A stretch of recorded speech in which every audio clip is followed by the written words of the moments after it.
Have you ever wondered what it takes for a good person, kind, compassionate, and ethical, to commit cruel acts, or even become a monster? Imagine someone you respect and trust turning into a person you barely recognize. What if I told you that this is not a rare occurrence, but a pattern observed in history and human behavior?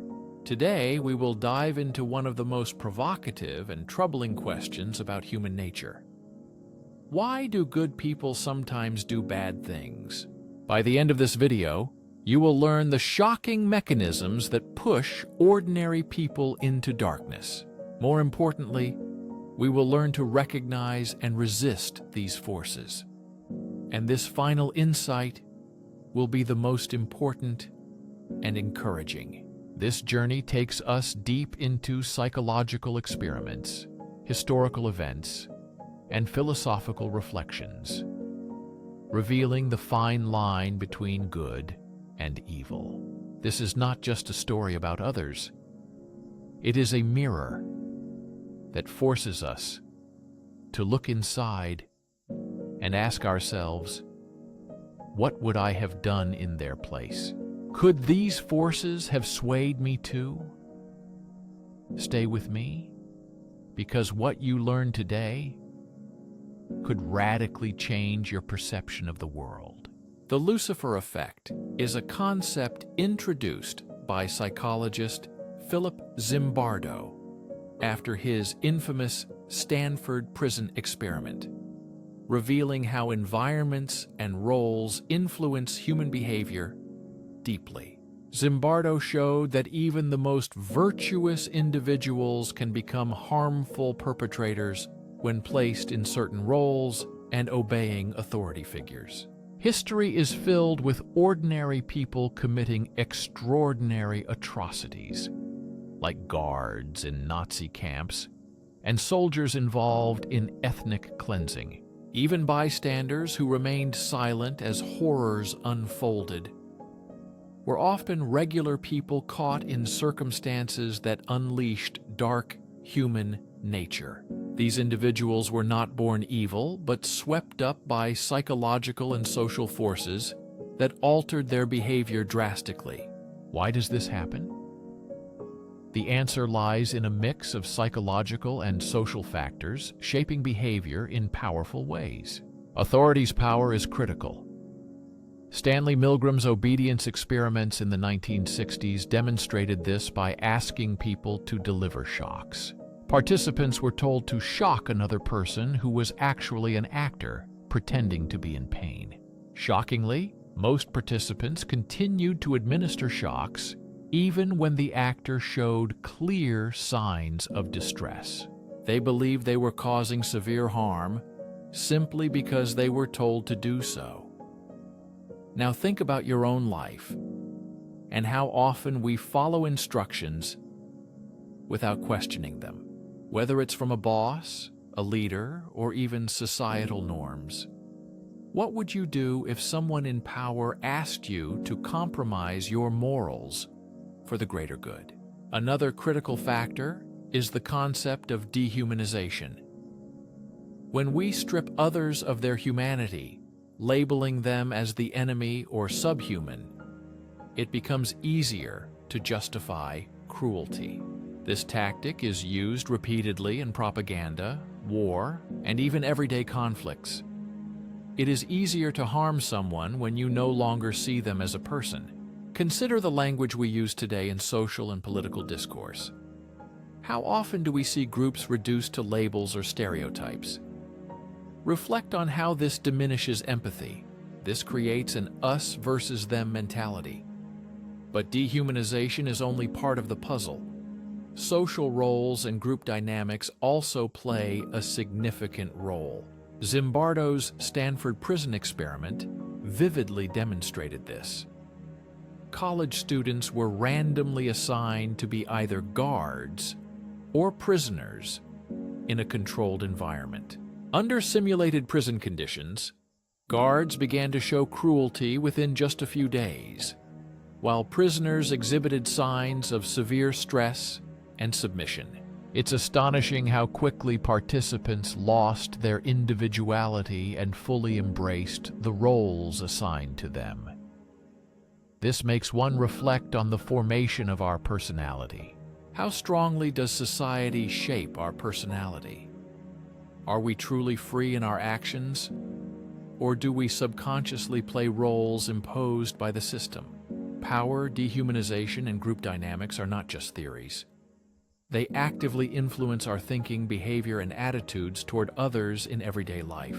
We observe these forces at work, in schools, social networks, and even within families. Awareness of this is the first step toward resisting them. But what about the tipping point, when a good person crosses the line? This moment is often unnoticed and begins with small compromises. The decision to stay silent in the face of injustice, agreeing to play along just this once. All of this accumulates and leads to serious moral mistakes. Pause. Think. Have you ever made such small decisions? How did they affect your personality and moral beliefs? Have you ever made a choice against your values because it seemed easier or safer? What consequences did you face afterwards? We will explore recognizing such moments before they worsen. More importantly, we will discover how to build resilience against these psychological pressures that push us toward compromising our values. But first, let's address a deeper question. Are some people immune to the Lucifer effect? Or is it a danger that affects us all? Stay tuned, because what follows will challenge everything you believe about yourself and human nature. This topic questions the core of our identity. Now we face the pressing question. Are some truly immune to the Lucifer effect? The uncomfortable answer is that none of us are fully immune. Psychologists have debated if personality traits help resist corruption and moral collapse. Traits like empathy, self-awareness, and moral courage can provide protection. Yet, under certain circumstances, whether right or wrong, anyone can succumb to these forces that lead to moral failure. Think about it. Within each of us lies the potential for both tremendous good and unimaginable harm. This duality is a common theme in literature. Carl Jung, the famous Swiss psychiatrist, described this as the shadow of our psyche, the dark, often suppressed parts of our self that we do not want to acknowledge. Jung believed that to fully understand ourselves, we must confront this shadow and integrate it into consciousness to become more whole. Have you ever experienced an outburst of anger or envy that even surprised you? Or said something in a fit of emotion that you deeply regretted later? These are manifestations of the shadow in action. If left unchecked, it can grow and manifest in behavior reminiscent of the Lucifer effect. But there is also good news. Awareness is our main defense. By understanding the psychological mechanisms of moral decline, we can resist them. Let's take a closer look at how these forces operate in the real world and how we can counteract them. One of the most insidious mechanisms is moral disengagement, according to psychologists. It is a way to justify harmful behavior while avoiding feelings of guilt. This concept was introduced by psychologist Albert Bandura. It explains how people convince themselves that everyone does it to avoid remorse. The belief that the ends justify the means creates psychological distance between people and their actions, making it easier to justify wrongdoing in everyday life situations. For example, a student might cheat on an exam telling themselves it is only a one-time event and does not reflect their true character.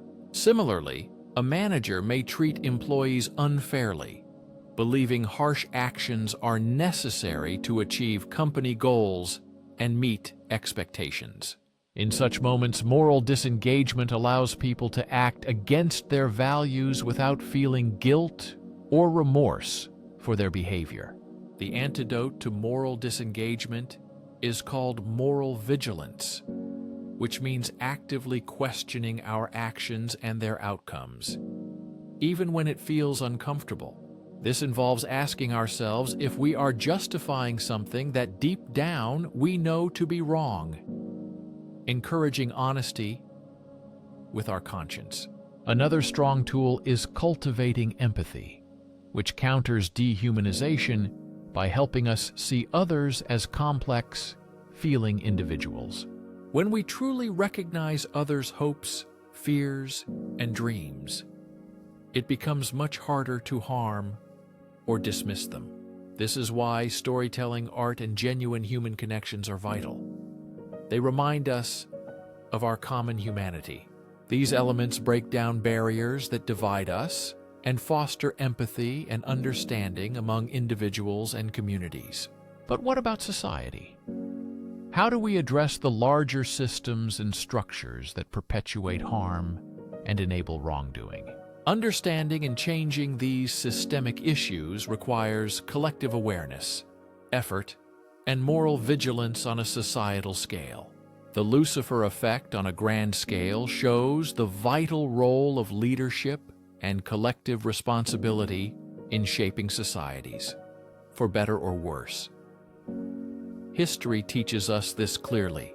Charismatic leaders can either uplift entire societies or corrupt them deeply. Adolf Hitler manipulated fear and prejudice to justify horrific atrocities against millions of people. Conversely, leaders like Mahatma Gandhi and Martin Luther King Jr. inspired positive change and resistance against injustice through peaceful means and moral courage. This raises a crucial question. What kind of leader do we choose to follow? And what influence do we have on others in our daily lives and communities? Every day we face difficulties, but there is an inspiring truth. Circumstances can lead people astray or guide them towards goodness, courage, and honesty. The same forces that create villains can create heroes. So how do we stay on the path of good and develop the strength to resist the Lucifer effect? Even without traditional authority, everyone holds influence within families, workplaces, and communities. The key is whether we use it to promote compassion or to deepen harm and division. Reflect on your life. Who do you admire? What values do they represent? And importantly, what example do you set for those who look up to you? Examining forces like authority, moral disengagement, dehumanization, and leadership reveals that the battle between good and evil is not only external, but an internal struggle within each individual. The answers to these questions await us in the next section. We will explore practical strategies for recognizing and resisting forces that lead to moral errors. These strategies have been tested by psychologists, spiritual leaders, and ordinary people who have faced unusual challenges in life. An important conclusion we will consider, the most transformative of all, can change not only your attitude towards others, but also towards yourself. To resist the forces that lead us astray, one must understand, awareness alone is not enough. Recognizing the Lucifer effect is an important, but not the only step. We need effective strategies to counteract its influence. Let's start with the concept of moral courage, the ability to act ethically. Stand up for what is right, even in the face of fear, resistance, or personal loss. It compels a person to oppose injustice and protect the vulnerable. Moral courage manifests when a person admits a mistake, even though it is easier to remain silent. This quality is not innate, but developed through practice and reflection. Recall historical figures, such as Rosa Parks, who refused to give up her seat on the bus, sparking the civil rights movement. Or remember whistleblowers exposing corruption, often risking their lives and futures for truth and justice. These people were not free from fear, but chose to act despite it. So how can one develop moral courage in their own life? Start by defining your core values, the principles that matter to you. These could be honesty, compassion, fairness, or responsibility. Recall instances of moral dilemmas. Did you act in accordance with these values, or did you compromise? A practical exercise is to imagine yourself in difficult situations. What would you do if you witnessed bullying at work? How would you react if you were forced to carry out an unethical order? Visualizing such scenarios helps you prepare. When you practice and prepare your response, you strengthen your ability to act decisively at the right moment. This preparation helps you face challenges with confidence and clarity. Another important strategy is to build strong social connections with people who share your values. Surrounding yourself with supportive and principled individuals helps resist negative influences. These relationships provide accountability and encouragement, making it easier to resist pressures of conformity and authority. Being part of a supportive community strengthens moral conviction. But what happens when we face systems or environments designed to erode our morals? This is when situational awareness becomes crucial for preserving integrity. Situational awareness means recognizing subtle cues and dynamics that influence behavior. For example, pay attention to group norms and what is accepted or expected in that environment. If you notice patterns of exclusion, dishonesty, or harm, question them. Ask yourself, is this truly right? Or have I accepted it just because everyone else has? Also, consider the power of small actions in creating change.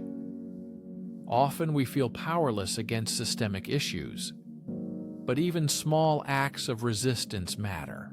Think about the ripple effect. One person's choice to act with integrity can inspire others to do the same, creating a wave of positive change. In the workplace, speaking out against unethical practices seems risky, but it can inspire others to also voice their concerns and doubts. Similarly, choosing kindness and understanding in everyday interactions helps combat the culture of dehumanization that often permeates society. Let's turn to the importance of self-reflection. The philosopher Socrates said that a life without self-examination is not worth living. Self-reflection helps identify our biases, acknowledge mistakes, and grow beyond ourselves. It's not about perfection, but about constant progress. Becoming a little better and a little more mindful each day is a useful habit that changes life gradually but surely. Regularly ask yourself, what motivated my actions today? Did I show respect and empathy towards others? Were there moments when I stayed silent, though I should have spoken up? Such questions help train intentional and honest behavior. And what about the main question? Is it possible to completely neutralize the Lucifer effect? The answer depends on the individual and society. The key to developing the so-called heroic imagination, according to psychologist Philip Zimbardo, Heroic imagination is a mindset that allows ordinary people to perform exceptional acts in difficult situations. Belief that each of us can change the world helps us understand. Heroism is accessible not only to exceptional people, but to everyone. Start with small acts of kindness.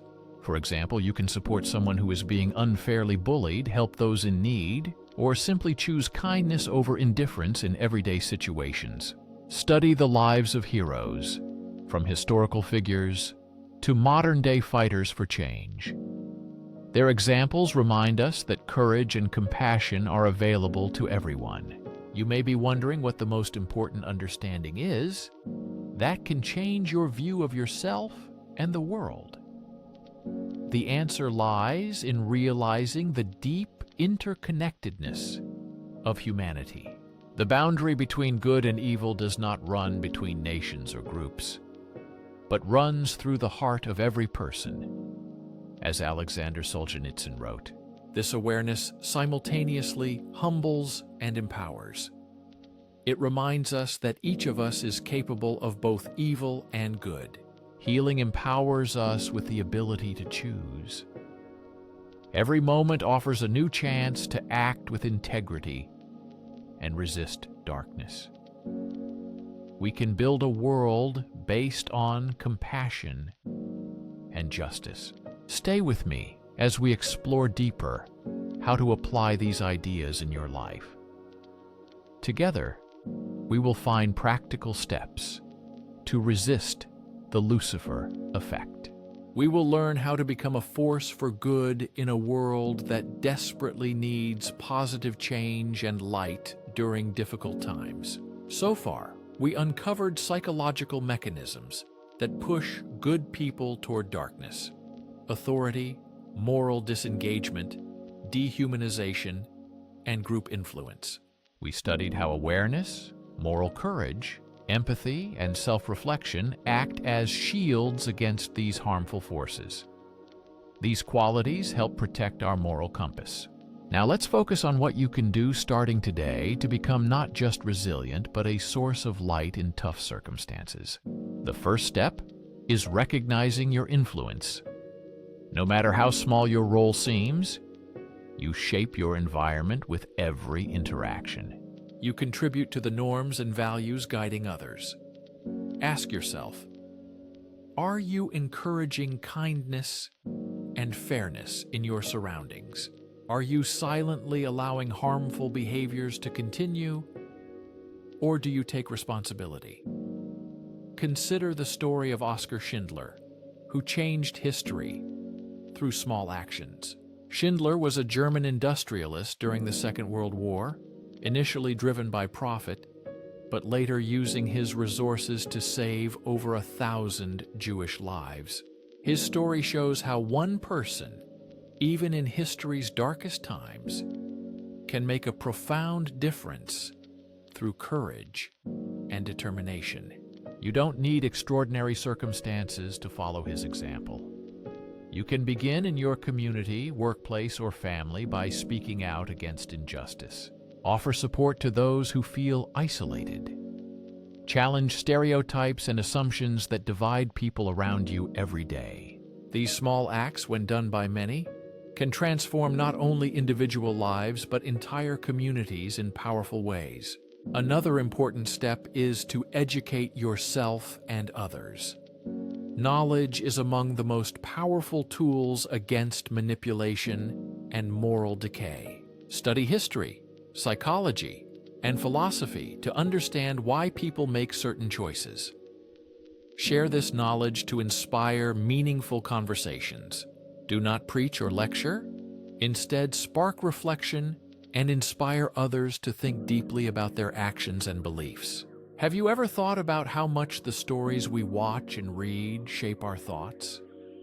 Films, books, and media influence our ideas of good and evil, right and wrong. By seeking stories that challenge your beliefs and expand your viewpoint, you develop a richer and more compassionate understanding of the world around you. Let's also consider resilience when facing pressure. Standing up for what is right often carries risks like social rejection, professional consequences, or even personal loss. Resilience doesn't mean being without fear. It means acting according to your values even when fear is present and strong within you. To build resilience, focus on activities that strengthen your mental and emotional health, such as mindfulness, meditation, journaling, or seeking advice from mentors and trusted friends. Surround yourself with people who support and inspire you. Resilience grows not in isolation, but through connection with others who uplift you. But what happens when we fail? Inevitably, there will be times when fear or pressure overwhelms us, and we act in ways we regret later. This is the moment where self-forgiveness becomes essential. It allows us to accept our mistakes and learn, rather than being trapped by guilt and shame. Self-forgiveness becomes essential. It is not about excusing harmful behavior, but about recognizing mistakes, taking responsibility, and deciding to improve in the future. It means understanding failure is part of being human. Growth often comes from facing our flaws honestly. Take a moment to think about your own experiences. Have you ever failed to live up to your values? How did you react? Did you learn and grow? Or did you let that failure define who you are? The ability to forgive yourself and others is a powerful tool. It helps break harmful cycles caused by the Lucifer effect, freeing you from guilt and resentment. Forgiveness allows you to move forward with clarity and purpose. It stops you from being weighed down by negative emotions that hold you back. Now consider the deepest insight: humanity's interconnectedness. The line between good and evil exists in every human heart, making compassion essential.